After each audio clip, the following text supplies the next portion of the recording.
The year is 2013 and Kia is pushing the brand's limits, opening a Nurburgring testing facility with their sister company Hyundai.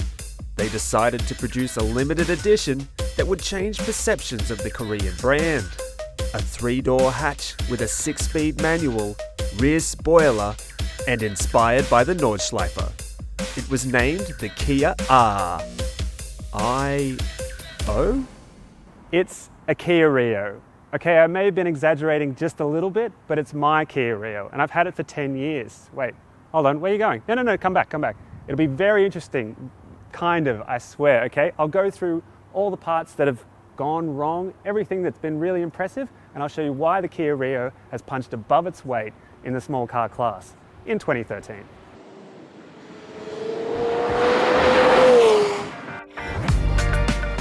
Here at Drive, we've been inundated with requests for a review of the 2013 Kia Rio.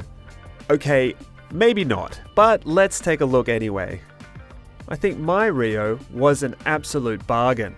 The company was yet to bring out the city-size Kia Picanto, so my car, the entry-level model, had to fight it out for price with the likes of the Suzuki Alto and Fiat 500 runabouts. That meant when an end of financial year sale came around, I picked this car up for $13,990 drive away. The dealer even waived the $500 for this red paint.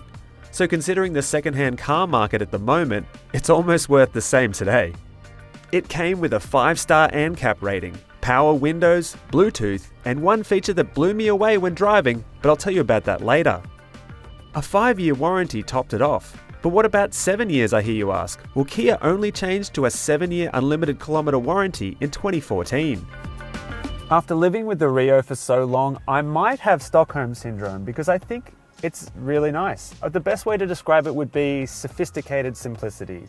You've got real buttons for all the controls here. Old school air conditioning controls. Yes, I don't need to know the exact temperature that I need my car at. I can just have a little play with this dial over here. Got a CD player. I've never actually used it because the Bluetooth works perfectly and you just go straight to Spotify. And 2 cup holders that actually hold things. I can put a large protein shaker in the back one here. But one thing that is really apparent is the hard plastics everywhere. They are on every panel almost, but there's a reason they have them there because they're hard wearing. You know, there's a couple scratches here and there, but you just put some interior shine on this and it looks brand new again. And one little thing that's always kind of put me off is the instrument cluster is just slightly offset from the steering wheel. Just looks a little weird. At the end of the day, it all works and it still looks great after 10 years of wear and tear. All right, so second row. Because I own this car, I haven't really been in here that often. That's my driving position in front of me. I'm 189 centimeters tall and I can just get my knees in the back here.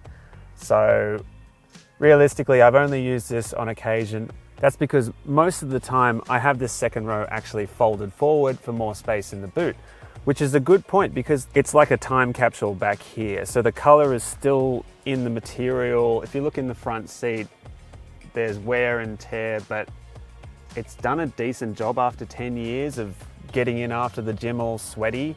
So I think Kia's done a good job with that, choosing this material, especially for such a cheap car.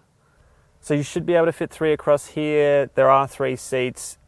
It would be very tight. I think I've only done it on one occasion in the time that I've owned this car, and I don't think anyone was happy to travel back here. Let me tell you what I liked and disliked about the Rio and what broke over the years. The boot button under here is rubber and ended up falling apart, so now there's some duct tape. The driver's door doesn't always want to close perfectly, the brakes needed to be replaced, and I don't drive like a maniac. This volume control sometimes works and sometimes doesn't. You might put it up and it goes down, you might put it down and it goes up. There was no cruise control on my base model, and let me tell you, that's very annoying on long trips. This rear wiper stopped working about 2 years ago. While the car is small, the fuel figure is large. I'm usually running over 9 litres per 100 kilometres around town. That does drop to around 6 litres on the highway. The key here has rubber that falls apart after a while. I got some sticky tape over the top. This is why Kia have moved to a harder plastic key, so I'm guessing all the other ones fell apart as well. so I didn't tick the paint protection box at the dealership, mainly to save money. And maybe I should have, because the mirror here and the door handle both have paint flecks falling off.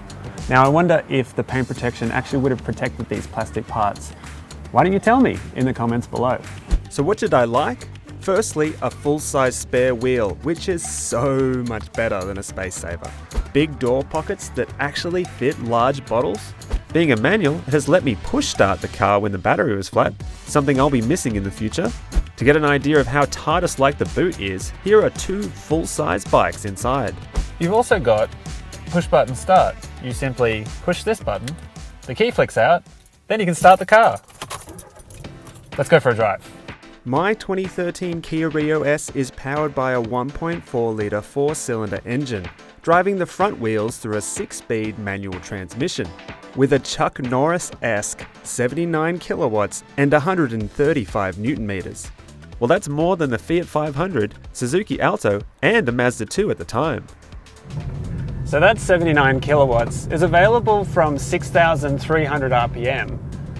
The only caveat is redline is 6,500. So in the real world, you're not really going to be accessing all that power, but I don't think it's a bad thing. So even if you're caught off guard in the wrong gear, driving up a hill with a headwind, okay, then you might have some trouble. But if you're paying attention, you shouldn't. Around town for me, this thing has been fine. The unsung hero for me, driving this Rio for the last 10 years, has to be the 6-speed manual. So the Rio also came in a 4-speed automatic, which apparently was underwhelming. And I've loved it. It's the best way to access the power, and you feel like a boy racer when you're driving it. The steering is light enough when you need to around town doing 3-point turns. I'm not going to say it's direct like a hot hatch, but it does the job. The one thing that's really grinded my gears about living with this Rio is the road noise. On course-ship, it is so loud, and don't even get me started on a country road. So one feature that the Rio had that blew me away when I first got it, for a car in 2013, it's got heel hold assist. Now I thought that was a feature that belonged on cars way above the Rio's pay grade. At the end of the day, the Rio has done everything I needed it to. It's not a performance car, it's a city car with a bit of attitude. And it got me from point A to point B and sometimes point C on weekends. Picking up a Kia in the early 2010s felt like a turning point for the company, going from cheap and cheerful to a big player. Looking at what vehicles Kia are producing now is super impressive. And having had my Rio for the last decade, it makes me feel like somewhat of an early adopter. If you enjoyed this video at all, even vaguely, please hit the like button. And if you own a Kia Rio, why don't you comment what you liked about it most? And as always, please subscribe to Drive.com.au. And if you want to do your own review of your own car, go to Drive.com.au, scroll down a little bit, and there's the owner reviews. You can do a couple sentences, you can do a full story. We would love it here at Drive.